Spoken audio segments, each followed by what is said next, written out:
In Western Europe, absolute monarchy gained ground during the Middle Ages.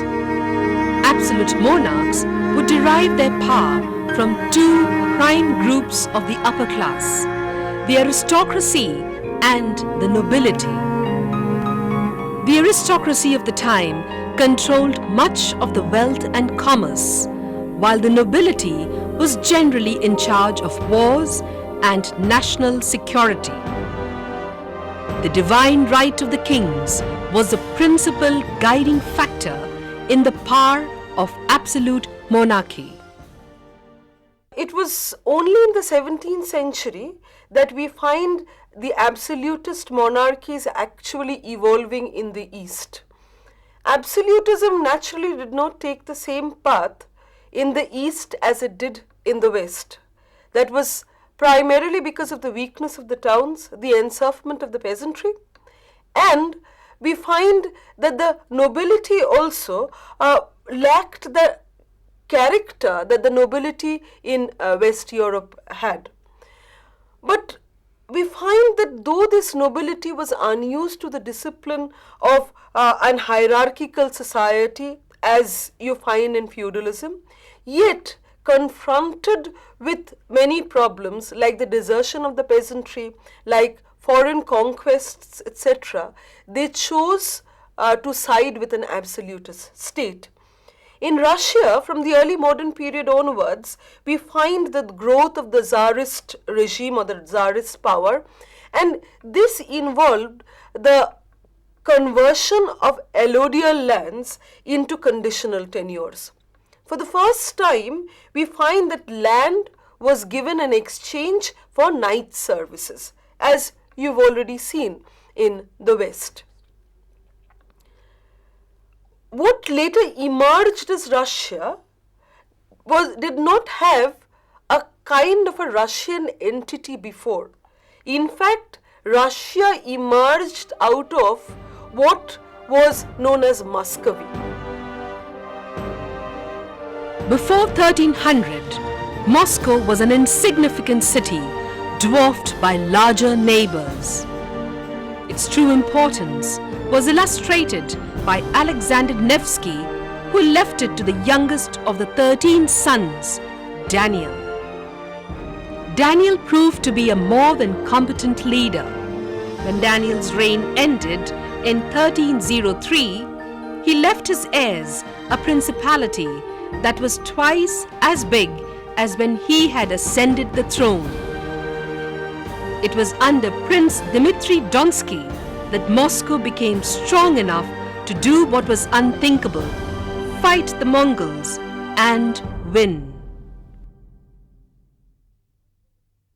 Until the 14th century, Muscovy was actually under the Golden Hordes, and it was divided into principalities which were called appanages. We find city republics also, like Novgorod and Vyatka in the north and the east, and Pskov and Kazan in the southwest and the southeast. The Imperial Republic of Poland lay to the west. During the 16th and the 17th century, we find migration right to the Pacific Ocean because there was actually no barriers in Russia. And we find that the rivers that were there in Russia, they did not act as barriers, but they in fact helped in this process of migration. The protection of these states were by a semi-military group who were called the Cossacks.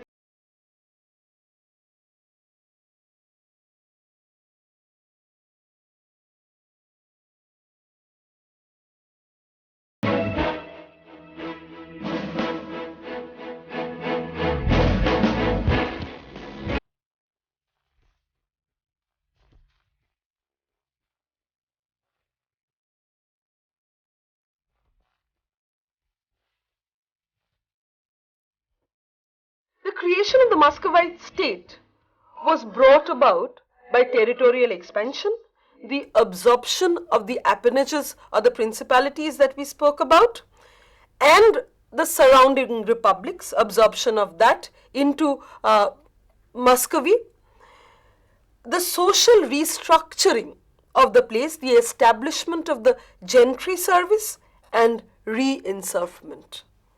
Peter the Great was to build the foundation, or was to build that kind of a state on which was based absolutism. In Moscow, the prince ruled with the help of Boyar Duma, a council of aristocrats called boyars. The government in Old Muscovy represented a partnership between the prince and the nobles for the economic exploitation of the country. Decisions of the state were made by the prince and confirmed by Boyar Duma. In addition, a number of prikazi developed. These were usually headed by a boyar.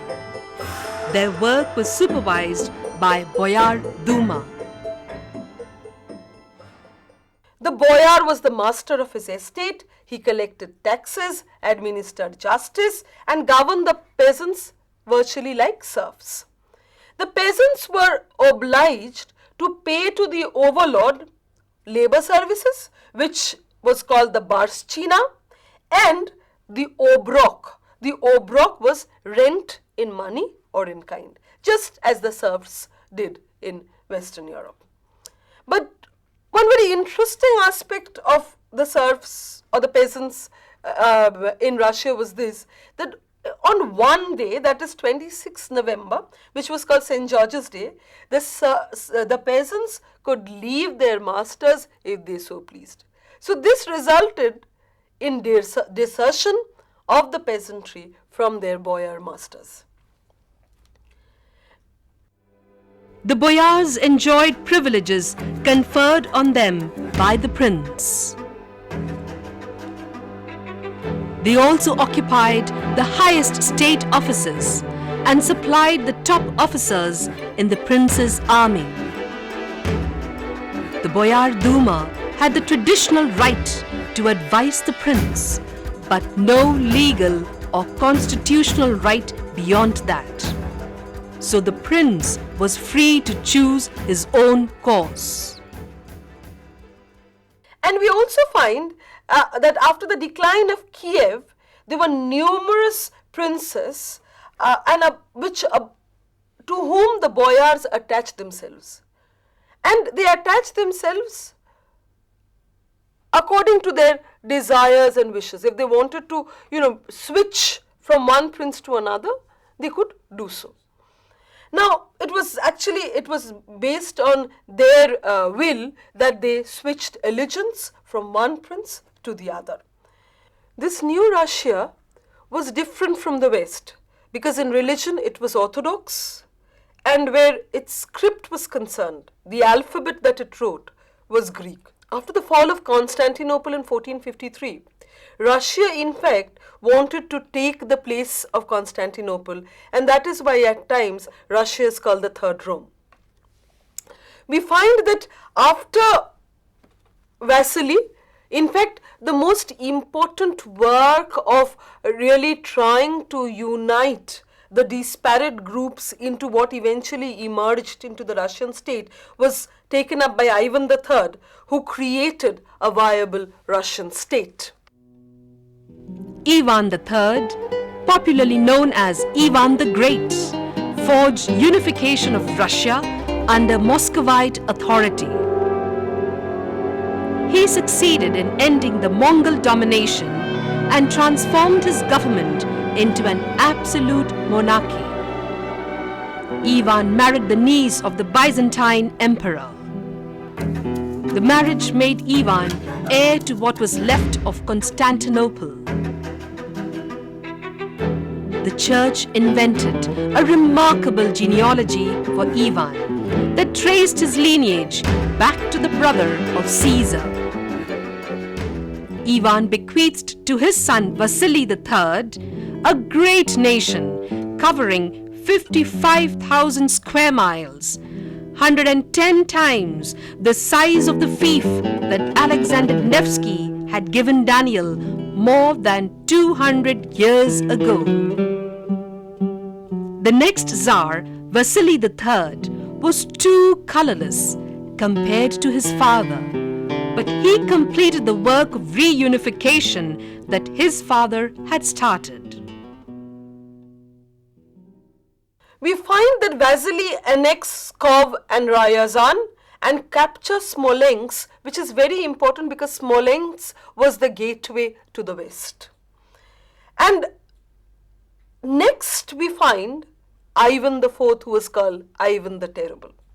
And it was under Ivan the Terrible that the expansion of Russia continued. Ivan IV succeeded his father Vasily III and was the first Grand Prince to have himself officially crowned the Tsar. So the title Tsar was fashioned on the word Caesar. During his reign, Russia became a fully autocratic state. He ascended the throne at the age of 3. Regents ruled for him until he was crowned Tsar at the age of 16. He also married Anastasia, who was a member of the Romanov Boyar family.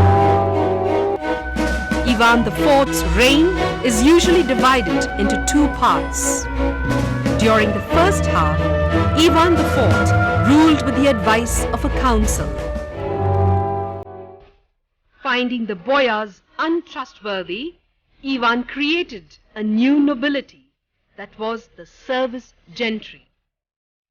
The officers of the service gentry were given small to medium-sized estates as a reward for their services. Since the Tsar could give or take away their lands at the drop of a hat, the service gentry remained loyal to him, and he used them as a check against hereditary nobility. Ivan IV formed an assembly of the land, the Zemsky Sobor, that consisted of the service gentry, the clergy, the merchants, and a few loyal boyars. It was not a true parliament in the Western sense. Its members were appointed, not elected, and it was meant to approve the Tsar's proposals. Still, Ivan listened carefully to the grievances and took steps to remedy the causes of some of them. Between 1560 and 63, however, the Council of Advisors of Ivan IV lost its power, and in 1564 we find that Ivan abdicates. He goes away on his own because he could not manage or control the situation. The city begged him to come back because they realized that he was the lesser of the 2 evils. Once he returns, he comes back on his own terms, and then he initiates a period of severe punishment to all those who believed, who had intrigued against him and deposed him. This, of course, is a period of extremity in Russia, but no one actually opposed that because they realized that he was a better guarantee against outside encroachments and foreign invasions. During the second half of his reign, Ivan IV often disregarded the Council of Advisors. He gained the authority to rule with complete autonomy. Thus, he earned himself the name Ivan the Terrible. Russia was divided into 2 areas. In the region known as Oprichnina, Ivan IV had sole control. In the other, Boyar Duma was to have complete control, but this agreement was never carried out. He used Oprichniki, a militia that was loyal to him, to terrorize the entire nation. Ivan was paranoid and prone to mood swings. One day, in a fit of rage, he killed his eldest son with a blow to the head. of Ivan was followed by internal troubles, which culminated in the time of troubles, which is the period 1610 and 1613. But from 1584 to 1605, we find Boris Godunoy, who was the brother-in-law of the new Tsar, ruled, and two important things happened during this time, and that is why we mention the name of Godunoy. One is that in 1590, the Orthodox Church of Russia became autonomous, very, very important. It had its own patriarch. The Orthodox Church was very different from the Catholic Church and equal to those of Constantinople, Antioch, Jerusalem and Alexandria. And in 1597, the peasants were attached to the land and re-enserved. Two very important events, one ecclesiastical, religious, the other secular. After the death of Godunoy, we find a civil war followed. There was foreign invasion. The Poles occupied Moscow. The Swedes seized Novgorod, while the boyars and the Cossacks revolted. Obviously, the thing is, they were unused to a unified state under central command. So, when the opportunity came, they all rebelled and revolted, and the foreign powers, they came and started asserting themselves on Russian soil. The middle class got alarmed because they felt that the newly emerging or the nascent Russian state would disintegrate, and we find that they sort of brought, or they in fact voluntarily chose a distant relative of Ivan the Terrible as Tsar, and under Michael Romanov and his son Alexei, the Russians recovered. That is, they slowly recovered the lost ground, and eventually you find the formation of a unified Russian state. The strong rulers who succeeded Ivan III further expanded the kingdom either by conquest or by agreement, and also by agricultural extension and settlement. So here you have internal homogenization. That is, after the conquest, charters were given to the conquered territories. The Boyar Duma imposed Muscovite laws in these new territories, and instead of salaries, we find the system of kormleni. The kormleni was practiced. That is, instead of salaries, you would be given land. So, you find that the new territories which were being conquered, they did not remain alienated. Here, the Russian laws were imposed. Here, Russians were settled, and here you find there was this, agriculture was extended into these places, and you find the process of homogenization where you find a kind of a Russian entity was sort of injected into these places. পশ্চিম ইউরোপে যে ক্ষেত্রে আমরা দেখেছি যে রাজাকে সাহায্যকারী শ্রেণীর মধ্যে একটা গুরুত্বপূর্ণ স্থান অধিকার করেছিল পুঁজিবাদী গোষ্ঠীরা, মানে পুঁজিপতি গোষ্ঠীরা বা শহুরে পুঁজিপতিরা, কিন্তু রাশিয়ার ক্ষেত্রে কি সেরকম শহুরে পুঁজিপতি? না, if you're talking about the urban classes helping the ruling classes in Western Europe, that thing was not there in Russia. You have to realize that Russia or Muscovy, or what later emerged as Russia, it was a very disparate existence where you have different principalities, where you have different groups in fact vying with one another to exert themselves. You do not have a kind of unified existence in Russia, and because of this political turmoil and chaos, you also do not have many towns emerging. So the question of an urban middle class, or not the middle class, the urban commercial class in fact, helping the ruling class does not arise in Russia.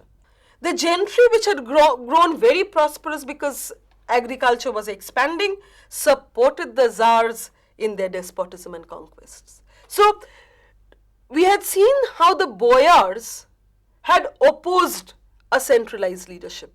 But the new emerging gentry class was the support base that the Tsars needed. Because they were the creation of this new regime, they obviously sided with the Tsars. They worked in tandem with the Tsars, colluded with the Tsars.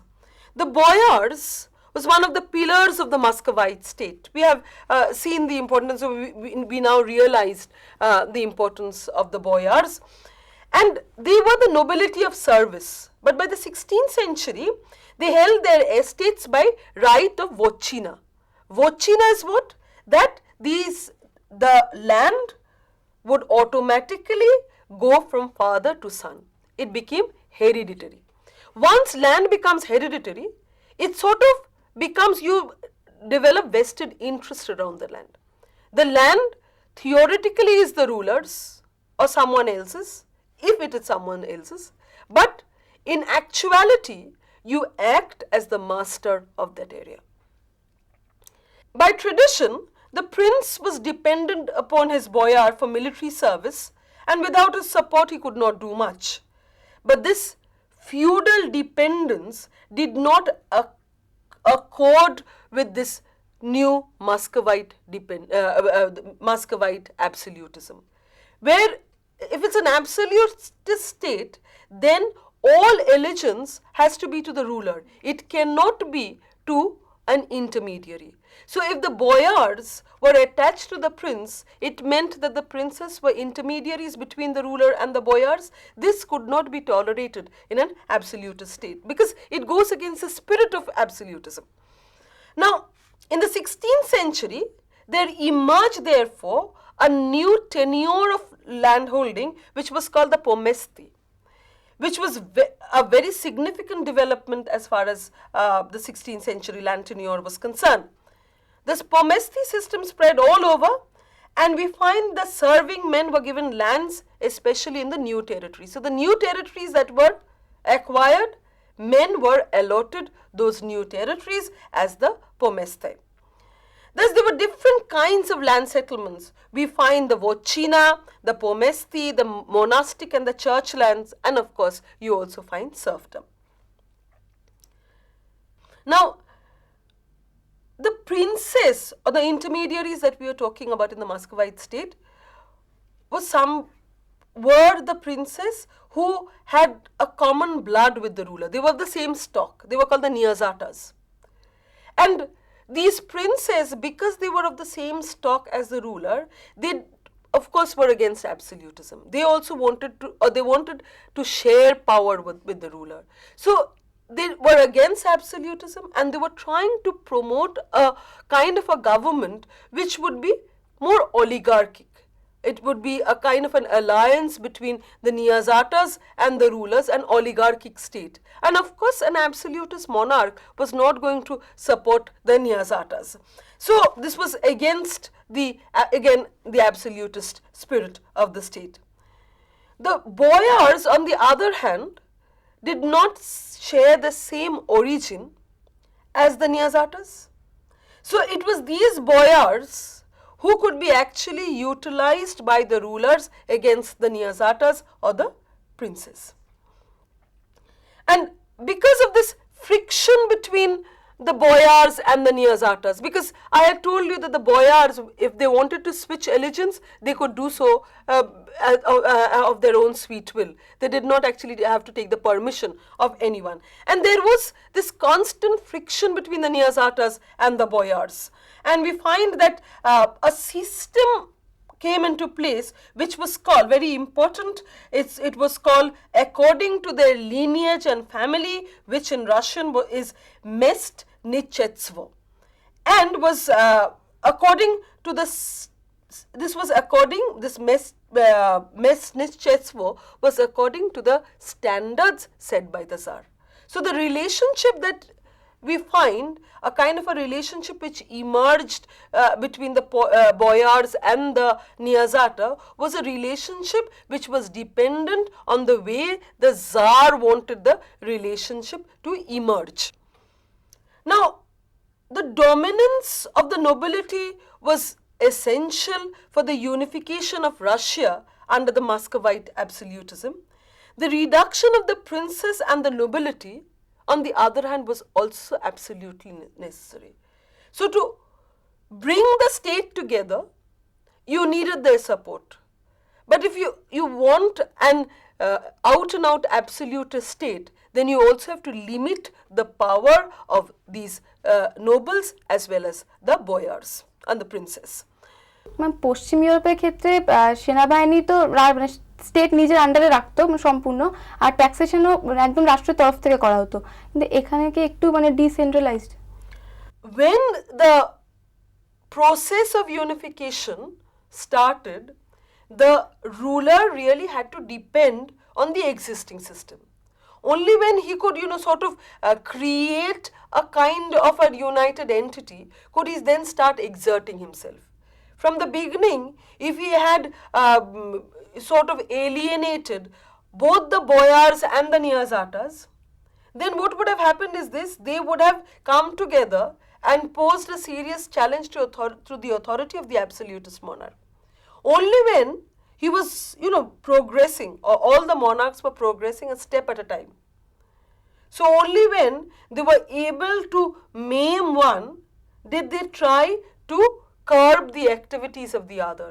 And eventually during Ivan IV's time, you do have the emergence of new classes of people who were dependent directly on the absolutist monarch. During the time of Ivan IV, civil rebellions, we do not find civil rebellions. Neither do we find external aggression. It was only after Ivan IV's time, when we mentioned the time of troubles, that we find civil rebellion and foreign aggression. And this, of course, the people of Russia at that time realized. They realized that an absolutist state was the best guarantee against civil wars and against internal rebellions.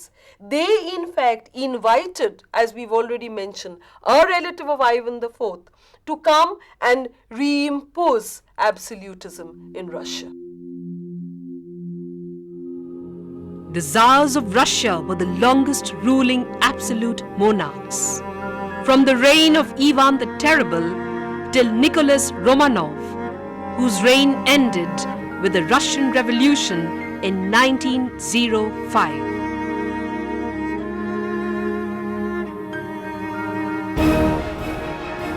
After the American and French Revolution, absolute monarchy was slowly disbanded.